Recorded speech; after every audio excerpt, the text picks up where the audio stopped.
Yo quisiera añadir, como miembro del FAI Valencia, un subrayado a lo que han comentado mis compañeros Manu y Ángeles.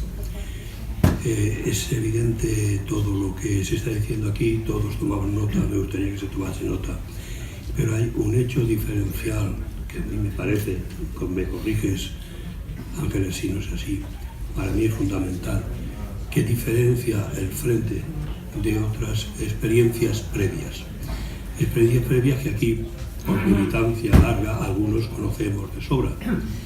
Se trata de pasar de la espontaneidad a la acción estructurada, organizada, militante. Por poner un ejemplo, la plataforma anti-OTAN del País Valenciano se disolvió en el FAI. No es tiempo de estar esperando a que ocurra algo para salir a manifestarse a favor o en contra. Es tiempo de crear una estructura, una organización capaz de ser vigilia permanente de los hechos que acontecen, salir de la trinchera a la ofensiva, constituirse en alternativa ante esos hechos. No podemos esperar una llamada de Mario, no podemos esperar una declaración de Sánchez. Deben ellos, Sánchez y compañía, saber que cuando van a hablar, nosotros les estamos esperando. Y eso no se hace con espontaneísmo y voluntarismo. Eso se hace con estructura, organización, determinación y acción. Como decía el chiste del gitano, por favor que nadie me denuncie. Solo hay tres cosas importantes: ministración, ministración y ministración. Al menos creo que hay que estructurar, organizar, crear un tejido social político que no existe ahora, es un páramo, como dice Ángeles, hay que crearlo. En esta organización que presentamos hoy aquí, que en el contexto de España apenas tiene un año, yo milito en un partido, yo he estado sentado en una mesa de debate cooperando, trabajando codo con otras organizaciones políticas, con independientes, con miembros de la cultura, de la universidad. El mero suerte de logos que acompañan la convocatoria del miércoles manifiesta una tensión nerviosa que hay que capitalizar, como ha dicho Manu y como ha dicho la profesora, ¿verdad? Dinámicamente, proactivamente. No esperemos más a que pasen las cosas para autoconvocarnos. Ya no existe la plataforma anti-OTAN. Que cualquiera que haga un acto de esa humanidad sepa que le estamos esperando, que hay una organización construida, estructurada, organizada, de la que forman parte partidos de clase, sociedad civil, organizaciones ciudadanas, que tienen una estructura y que van a responder. Bien, la última pregunta, como no podía ser de otra, vamos a cerrar con esto ya porque si no nos echarán, es para Mario. Mario me ha pedido, en otro rasgo de generosidad que yo le voy a agradecer también, que no seáis remisos en firmar en la hoja que está afuera pidiendo vuestro correo y tal, que además de colaborar en esto que estamos hablando aquí, la embajada va a enviar información detallada a los correos electrónicos que aparezcan en esa hoja que está afuera. Pues otra vez gracias a Mario. La pregunta para ti es: ante el saqueo del oro y activos en el extranjero, ¿qué medidas se prevén? ¿Países amistosos como Rusia, China podrían absorber la compra de petróleo?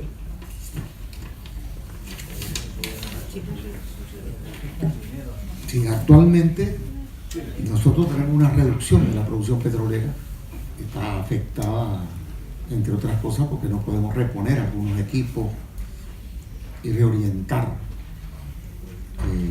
los campos de producción convencionales que son fáciles de recuperar, pero estamos ya solventando con alianzas que ya no dependen exclusivamente de quienes antes participaban mayoritariamente en producción con nosotros. Una inteligente política que impulsó el presidente Chávez fue involucrar a muchos países, diversificar la participación en el esquema de producción de la faja petrolífera del Orinoco, empresas mixtas en lugar de asociaciones estratégicas donde no teníamos poder de decisión en lo que allí se hacía, etcétera, que es parte de la razón por la cual nos declaran la guerra económica, porque recuperamos el control de nuestra industria fundamental y cómo invertir la renta petrolera, y es lo que se ha querido evitar. Actualmente nosotros estamos en condiciones de venderle nuestro petróleo a otros.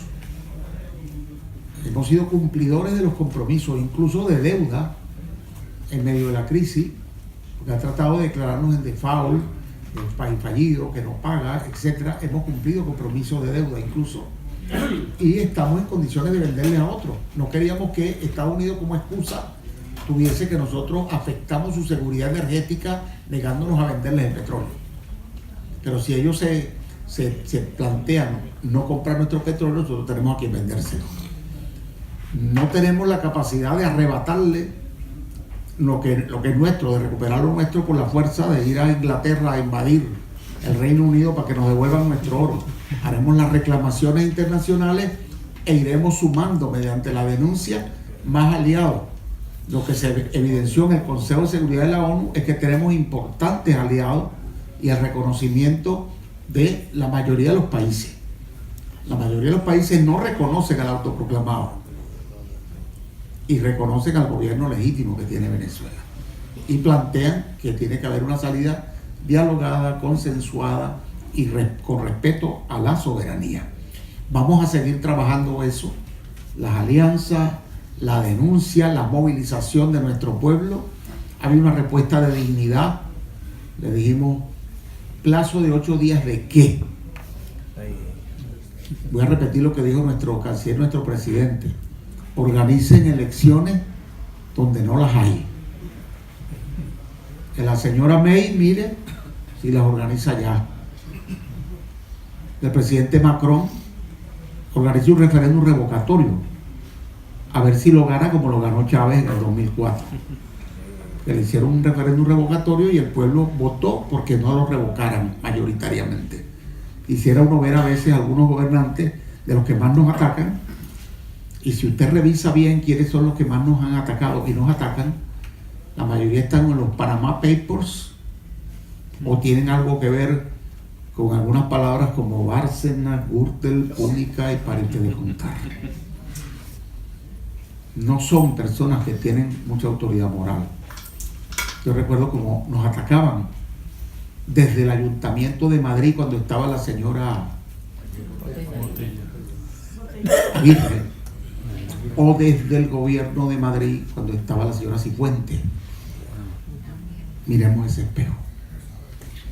¿Con qué moral nos dan lecciones de democracia los gobiernos de Colombia, de Honduras, de Guatemala y de Estados Unidos, que no suscribe acuerdos de derechos humanos, que no suscribe los acuerdos climáticos o los rompe, que levanta muros contra el pueblo mexicano, que maltrata y separa a los niños de sus padres migrantes, que bombardea pueblos y mata centenares de miles de personas y después los califica de daños colaterales?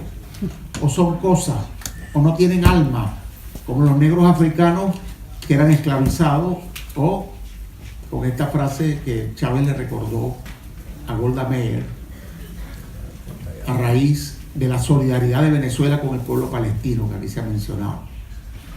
Nosotros al pueblo palestino, por ejemplo, le dimos cabida en nuestros programas de formación de médicos con colaboración de Cuba para que atiendan al pueblo de Gaza.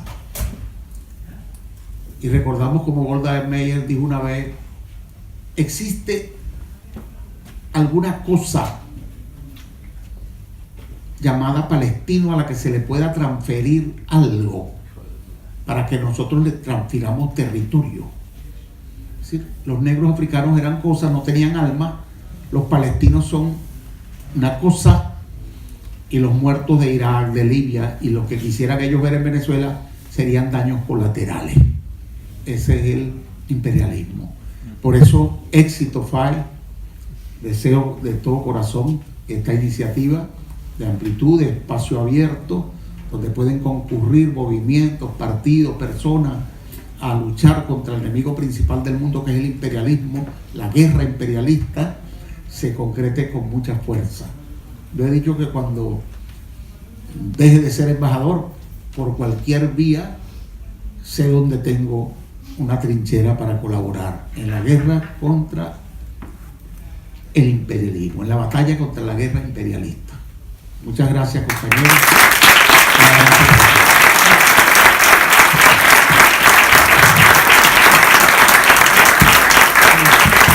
Muchísimas gracias a todos por haber venido.